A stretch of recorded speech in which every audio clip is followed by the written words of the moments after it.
Bagian belakang sebuah rumah di Jalan Insinyur Rais, Kelurahan Tanjung Rejo, Kecamatan Sukun, Kota Malang, longsor akibat diterjang banjir. Tidak ada korban jiwa dalam kejadian tersebut, namun penghuni rumah sementara diungsikan ke rumah kerabatnya.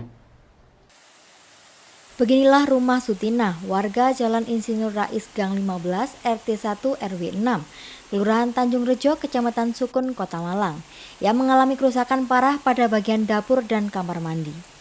Bagian dapur dan kamar mandi longsor akibat diterjang banjir Kali Mergan saat hujan deras mengguyur Kota Malang Selasa petang kemarin. Sutina, pemilik rumah, mengatakan saat itu Kota Malang sedang diguyur hujan deras dan terjadi banjir di Kali Mergan. Tiba-tiba bagian belakang rumahnya langsung longsor. Korban yang saat kejadian bersama anak dan cucunya langsung lari menyelamatkan diri. Pemilik rumah juga mengaku sebelum longsor rumahnya sudah mengalami retakan pada bagian belakang. Diduga longsor tersebut akibat tanah yang tergerus banjir. Sementara meski tidak ada korban jiwa, namun kerugian ditaksir mencapai puluhan juta rupiah. Untuk mengantisipasi adanya korban jiwa akibat terjadinya longsor susulan, penghuni rumah sementara diungsikan ke rumah kerabatnya. Tengah 4, itu ya waktu saya di sini anak-anak 3, anak saya, cucu saya dengan saya. Terus kan saya di situ jam 3:15. Kok sempat rumahnya tuh kayak gerak gitu loh. Terus cucu saya taruh di depan sini. Terus saya lihat jam setengah, ya saya masih ke kamar mandi apa kok gerak kayak gini. Terus saya lari, terus sudah kelihatan wis kalau dari sana tetangga tuh sama ngomong semua keluar. Saya enggak keluar soalnya kan waktu itu hujan turun sama saya punya bayi gitu loh. Jadi ya wis tahu sampai cuman gini tok kok selamat aku iki mang ndak sampai di situ gitu tok wis sampai ini tadi wis ini saya ngungsi masih ini kosong kan nggak boleh mas. Ini yang ambruk bagian apa Bu? Ini yang kamar mandi sama dapur. Bu, sebelumnya udah ada tanda-tanda belum kayak retakan itu? Kalau retakan sudah banyak mas, banyak Swiss pokoknya gelek tak benak nolah sedikit pokoknya biar selam. Tapi yang di kamar mandi itu memang wis nggak bisa kayaknya. Yes, memang kena aliran air juga kan, jadi wis nggak bisa. Kalau jalan ini ya wis banyak sing tak benahin, tapi ya wis kayak gini wis. Itu langsung banyak begitu ya? Iya langsung. Jadi wis langsung kayak brut gitu wis langsung habis wis.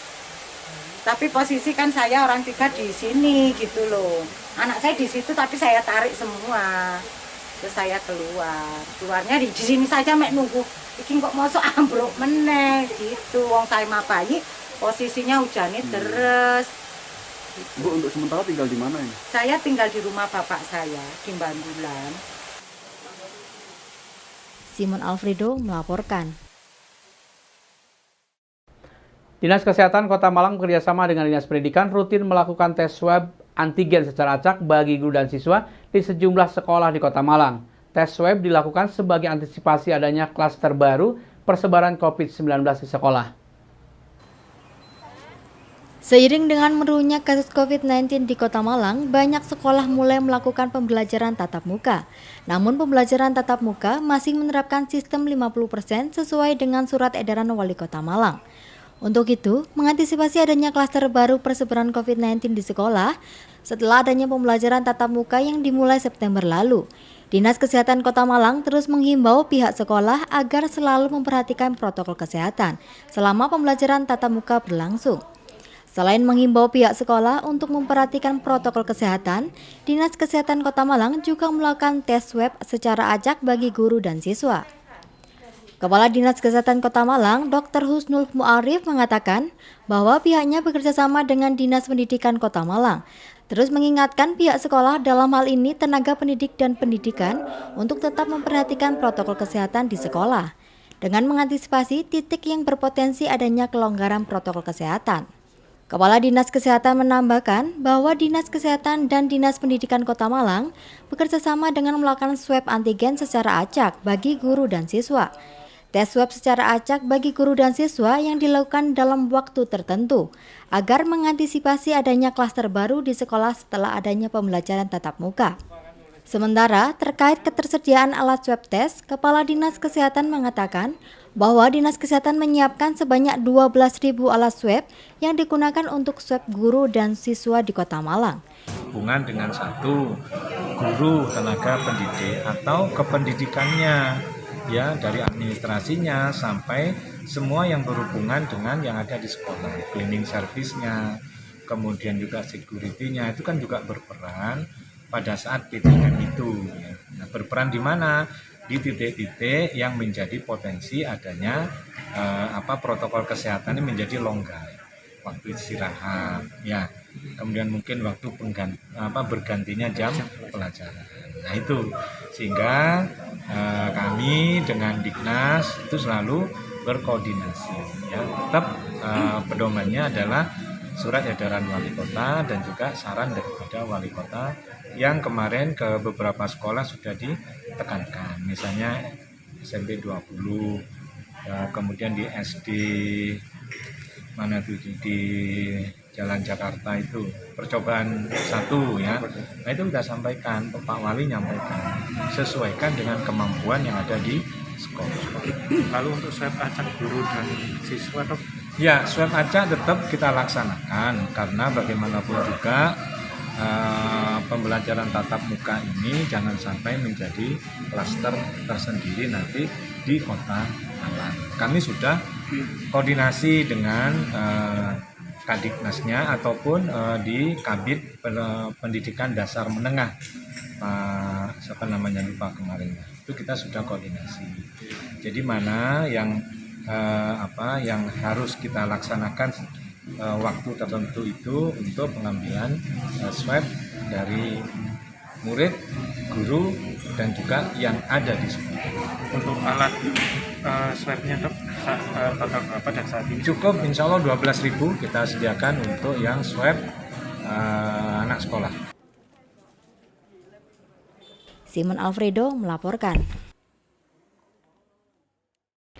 Akibat luapan air sungai pada saat hujan turun mengancam lahan pertanian warga. Lahan pertanian semakin menyempit dan pemilik hanya bisa pasrah ketika menggerus lahan pertanian milik mereka. Musim penghujan menjadi salah satu yang dikhawatirkan oleh para petani, khususnya yang mempunyai lahan pertanian tepat di sepanjang aliran sungai. Sungai yang pada penghujan sering meluap dan menggerus lahan pertanian serta tanaman yang ada di atasnya, sehingga petani harus mengalami kerugian, terutama lahan yang membutuhkan waktu yang tidak sebentar untuk diperbaiki kembali. Seperti yang terlihat di anak Sungai Brantas yang terlihat di kawasan Trongrejo, Mojorejo maupun Pendem. Sungai yang pada musim penghujan sering meluap dan menggerus lahan pertanian yang berada tepat di samping sungai. Menurut salah seorang warga menjelaskan, ketika banjir ataupun sungai meluap, pemilik lahan biasanya tidak bisa berbuat banyak dan hanya bisa pasrah ketika lahan pertanian mengalami kerusakan dan kerugian. Di lokasi terlihat sungai semakin lebar sementara lahan pertanian semakin menyempit. Tidak hanya itu, tembok pelengsengan di pinggir sungai bagian pondasi sudah mulai mengalami kerusakan, sehingga dikhawatirkan tembok pelengsengan akan runtuh.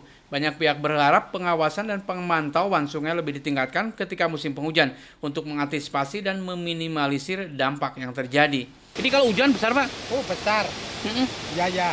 Ini kalau banjir itu, itu munculak ke daun-daun pisang itu. Daun pisang, Pak, ya? Ya. Itu lahan-lahan pertanian juga sudah mulai banyak, Pak, ya? Yang tergerus? Ya, gerus gitu. Berarti setiap penghujan, Pak, ya, berkurang? Ya. Banyak yang longsor di situ. Banyak titik longsoran juga, Pak, ya? Ya. Tapi setiap tahun itu, Pak, ya? Enggak. Kalau itu banjir besar itu enggak salah 14 tahun. Malah tahun 2003. Oh iya. Tapi titik-titiknya sudah mulai banyak lagi sebelah sana? Iya. Berarti ini dari hulu Pak, ya? Dari itu gunung Jurang Kuali. Oh, Jurang Kuali, ya. Berarti Kuali, besar, Pak, ya? Besar, Pak, ya, berarti. Jadi satu. Jadi satu. Oh. Ya. Setiap hujan besar seperti ini, ya, kejadian. Nah, berarti lah di situ di jalan-jalan itu. Ya. Enggak muat itu muncul ke jalan semua. Berarti kalau lahan petani sudah nggak bisa apa-apa kalau gitu, ya? Nggak bisa apa-apa. Nggak bisa. Nah, lahannya tambah sempit, Pak, ya? Iya, tambah sempit. Iwan Hikmawan melaporkan.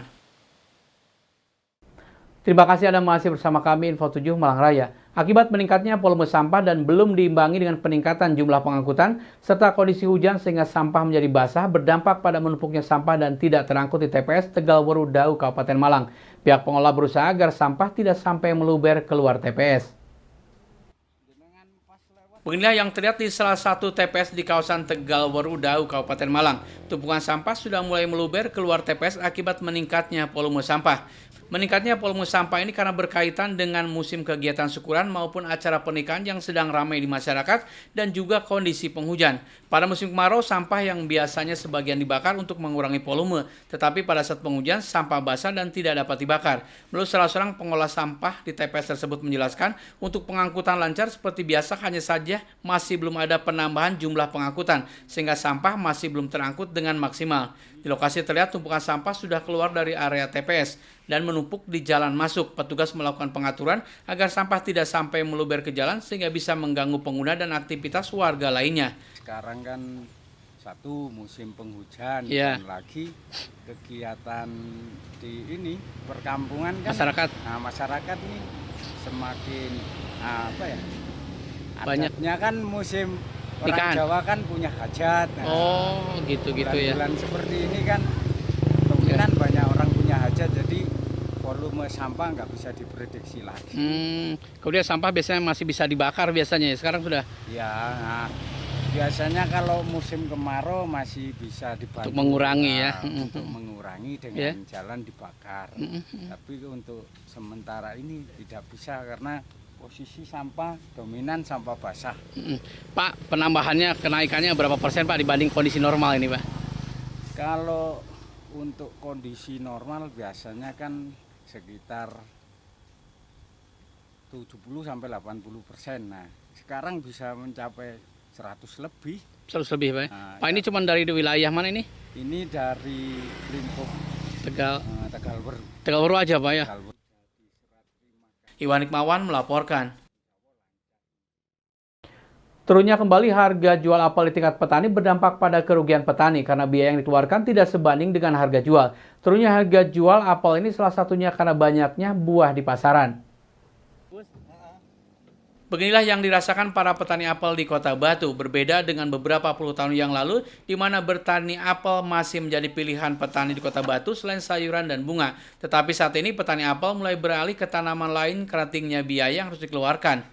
Saat ini sudah banyak lahan apel yang berganti dengan jeruk maupun sayuran lainnya, karena apel perlahan sudah tidak menjadi pribandona di kalangan petani. Naik turunnya harga jual apel seringkali mengakibatkan kerugian banyak di alami petani karena rendahnya harga jual. Saat ini harga jual apel di tingkat petani di kisaran Rp2.000 sampai Rp3.000 per kilogram, jauh di bawah harga ideal untuk apel. Sementara untuk jenis mana lagi di kisaran Rp7 sampai Rp8.000 per kilogram. Menurut salah seorang petani apel di kawasan Tulungrejo mengungkapkan, dengan harga jual Rp3.000 sudah jelas petani mengalami kerugian banyak karena tingginya biaya untuk obat-obatan. Di lokasi terlihat kualitas apel yang dipanen terlihat besar dan bagus. Hanya sayang harga jual saat ini tidak sedang berpihak kepada para petani, sehingga petani sering mengalami kerugian. Berapa harga per kilo di tingkat petani apel jenis Ana Pak ya? Ana 3.000. 3.000 Pak ya? Kalau yang ini mana lagi berapa? Mana lagi 8.000. 8.000 Pak ya? Ini sudah harga anu ya? Stabil. Harga 3.000 harga stabil? Ya, Bukan turun? nggak tentu. Ya. Kadang-kadang ya kalau bentar lagi ya naik. Tapi Pak harga 3.000 gimana untuk anu Pak? Ya, rugi Pak. Rugi Pak ya? Iya. Rugi biaya apa? Ya biaya pengobatan. Tinggi Pak ya? Iya. Anunya Kan mahal. mahal Pak ya? Iya. Emang ada kenaikan Pak obat-obatan? Ada. Ada. Ada. Untuk anu ya penyemprotan itu Pak ya? Jadi kalau harga 3.000 Oh ya sudah putus. rugi betul Pak ya? Iya. Banyak ruginya kalau harga 3.000 Pak? Ya banyak. Pak kalau idealnya untuk bisa kembali modal harga berapa ini apel ini Pak? Idealnya? Idealnya kalau biasanya kan ya 10.000, 8.000 kalau anak itu. Nah itu Pak ya? Waduh sekarang. Pak ini musim panen apa gimana kok harga kok bisa jatuh turun? Jatuhnya kan ini ya kan nggak ada wisata. Wisata kan sudah mulai. Iya kan, cuma kan orang itu kan kebanyakan kan apa ya, daripada beli apel kan ya, itu pelem itu. Iwan Hikmawan melaporkan. Terima kasih Anda masih bersama kami Info 7 Malang Raya. Terdampak pandemi COVID-19 dan bahkan sempat mengalami penurunan drastis di tengah meningkatnya kasus COVID-19, salah satu perajin sepatu dan boneka rajut perlahan kembali bangkit dari keterpurukan dengan memulai usahanya lagi.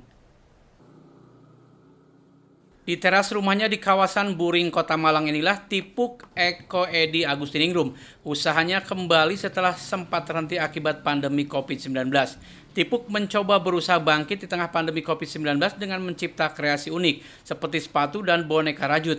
Usaha ini ia mulai pasca purna tugas sebagai tenaga pengajar di salah satu sekolah dasar negeri di Kecamatan Kedung Kandang, Kota Malang 2 tahun silam. Ketertarikan Tipuk terhadap salah satu cabang seni rupa ini ia alami sejak masih aktif mengajar. Tidak jarang sela-sela aktivitas sebagai aparatur sipil negara atau ASN, ia menyempatkan diri belajar secara otodidak saat di sekolah dan setelah pulang mengajar. Beberapa bulan memulai usaha sepatu dan boneka rajut, Tipuk sempat merasakan zaman keemasan dengan mendapatkan banyak pesanan dari teman dan kenalan. Meski banyak variannya, seni rajut yang ditekuni Tipuk hanya 2 jenis saja, masing-masing sepatu dan juga boneka.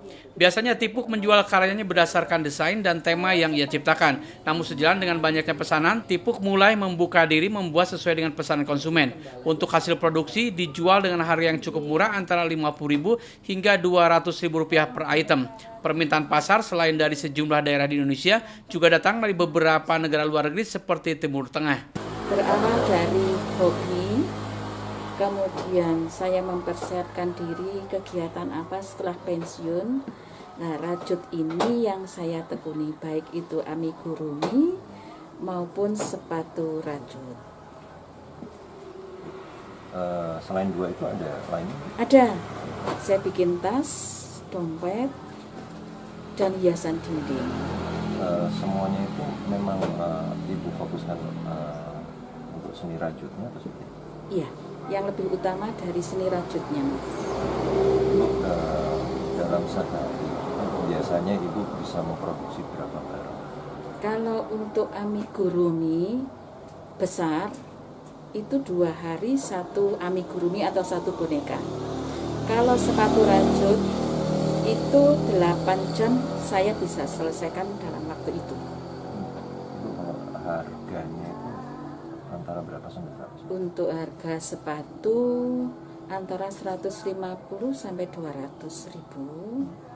Untuk amigurumi besar itu 150 sampai 200.000. Untuk yang kecil 50 ribuan. Kalau untuk boneka Ibu, biasanya konsumen itu suka yang model apa? Tergantung Mas. Jadi kalau untuk kantor itu lebih ke cerita panji, topeng. Tapi kalau untuk souvenir itu lebih ke boneka Jepang. Ya. Simon Alfredo melaporkan.